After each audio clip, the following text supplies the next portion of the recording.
Hey everybody, this is Chris with Opshead, and today we're going to be going over how to make a Domination class. Now, in the gameplay in front of you, I'm actually running a Thermal Sniper class in Domination, and in that class I'm using the Locust Sniper Rifle because it's my favorite sniper rifle. It fires really quick, particularly with rapid fire, and it's really accurate and gets those nice one-hit kills above the chest with the suppressor even on. On that, I'm of course running the Thermal Sight, as I mentioned, as well as the stock, rapid fire, and the suppressor. The stock, it just makes the gun a little bit more mobile. It lets you peek around those corners a lot easier. The rapid fire makes a massive difference in the rate of fire. You can get that next shots off really, really quick. And the suppressor just makes you not show up on the minimap, makes you a little bit harder to hear, and doesn't really hurt the sniper rifles too much at all. Additionally, I am of course running a smoke screen because I am using that thermal sight, so to get the most out of that I'm going to run the smoke so that I can see through it and they cannot. I'm also going to run cold-blooded so that if somebody else does happen to be using a thermal sight, they still cannot see me through that smoke. Lastly, I am of course running flak jacket and tactical mask to finish off the class. Now, this isn't the only way to run a domination class. We do of course have a couple of other ways. So what do we want to consider when making a domination class? First thing we want to consider is our required perks. There are going to be two perks that are going to be required in almost every single domination class. First is going to be Flak Jacket. Flak Jacket makes you take less damage from enemy explosives, which is going to be necessary in domination. It's particularly useful when attacking that contentious B point and you're going to get spammed with enemy grenades and explosives. Tactical Mask accomplishes the same kind of thing except for tactical grenades. It's going to make you nearly immune to flashbang, concussions, and shock charges. These things are both going to be almost necessary for playing domination. Flak Jacket in particular, you really can't sacrifice if you want to be any use at all in that B point. You can sometimes get rid of Tactical Mask if you're a little bit careful or you have something else you want to be running, but don't ever get rid of Flak Jacket. After you have those two things in your build, there's a couple of different routes you can go. I obviously chose to go the Thermal Sight, Smoke Grenade, and Cold-Blooded for the video you're watching right now. That works really well when you're using either a sniper rifle or a light machine gun, but it's not going to work so well when you're using other weapons. So what else do we want to see in a domination class if we're not running those things? Well, one thing you should really consider is the trophy system. The trophy system eats incoming grenades. You'll notice somebody else on my team is using the trophy system, so every time we attack that B point, he's thrown out that trophy system and it's eating incoming enemy grenades. This is extremely useful for taking the contentious points. Just like Flak Jacket, it helps us survive all the ridiculous grenade spam that's going to be coming at us. Additionally, we do want to run our own grenades. So the frag grenade, the Simtex grenade, and the thermite grenade are all going to be really good in domination. The frag grenade and the Simtex grenade, obviously, you throw on the point, it explodes, it either kills people, gets them low, or makes them run away from the point. The thermite grenade, on the other hand, it's not going to kill people as often, but it's going to help you really control that point, because you can throw it on the point and they're going to have to run away or they will die, even if they're using Flak Jacket. This is great for preemptively throwing it on the point to stop people from running on it. It's great when they're already capturing it. Hell, it's great if you're about to attack it and you want to throw it where you know they're coming from. Thermite grenade can be extremely useful when playing domination. Now, with that in mind, if you are running those lethal grenades, you may want to consider picking up Scavenger. That way you can constantly replenish your lethal grenades so you don't have to wait until you die to be able to throw a new one. Alright, after that, it really starts getting more and more open. When choosing your weapon, just keep in mind what kind of weapon you're choosing. So if you're going with an assault rifle or a submachine gun, you're going to want to run Flak Jacket and Tactical Mask, but then you're going to want to make a pretty standard build after that. So for some machine guns or shotguns, you're going to want to try and put Gung Ho on. Or for assault rifles, you're going to want fast hands.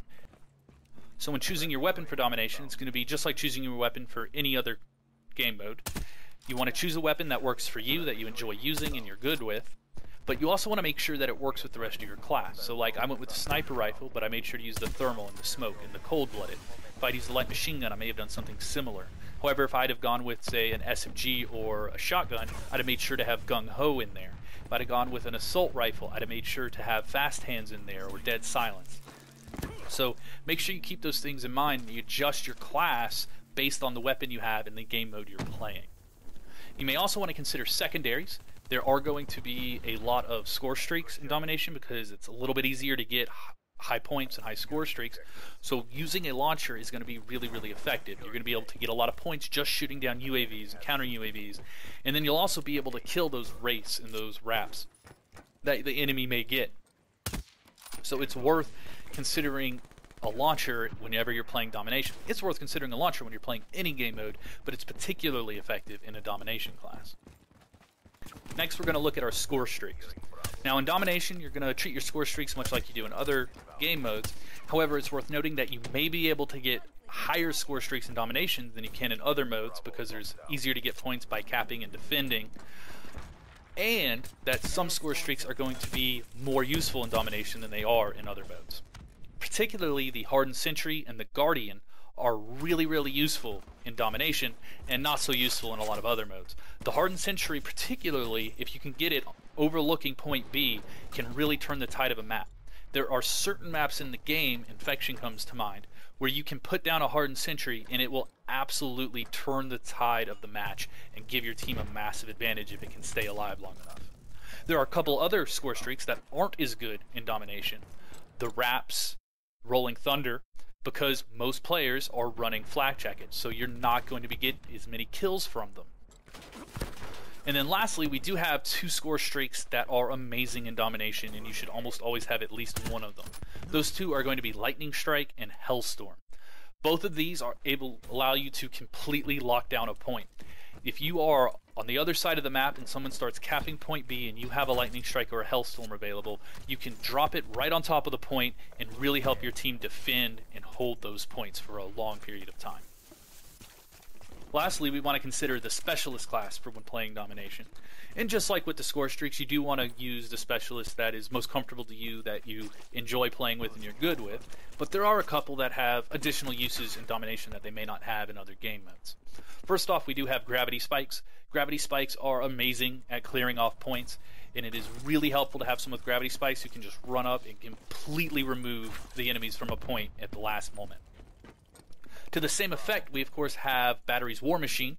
It does the same kind of thing, except it does it at a distance, and it allows you to just spam and really, really help wipe up points. However, it is subject to flak jacket, so it's not always going to be as good as the Gravity Spikes. Also, there is of course Firebreak's Purifier. Kind of like War Machine and Gravity Spikes, it allows Firebreak to run up and just completely clear out a point. All three of those are absolutely fantastic at destroying in Domination. The Scythe is also really good. It's not going to be quite as good as the three we mentioned earlier, but it can really help with defending, particularly if you already have the point and you're just shooting at the people coming at you. And then lastly, we do have Seraph's Combat Focus, because like I mentioned earlier, in Domination you're more likely to get some of the higher score streaks because of points you'll get for defending and capping. So Combat Focus will really allow you to reach some of those super, super high score streaks that you may otherwise not see, like Wraps and Power Core, or even a Mothership or GI unit. And no matter what you choose, make sure it makes sense for the rest of your build. So if you're going to run Gravity Spikes, it's probably best to run that with something like a submachine gun, where you're already going to be up in front of the action. Meanwhile, if you are running a sniper rifle, Gravity Spikes are not going to be that great, and you may prefer to run the War Machine because you can use that from your sniping distance. It's also worth making sure that you choose your build based on the map you're running. So for example, if you're running Redwood like I am here, that's where a sniper rifle or a light machine gun makes a lot more sense. As opposed to, say, if you were playing Nuketown or Combine, that sniper rifle, that light machine gun's probably not going to be as good as it is here.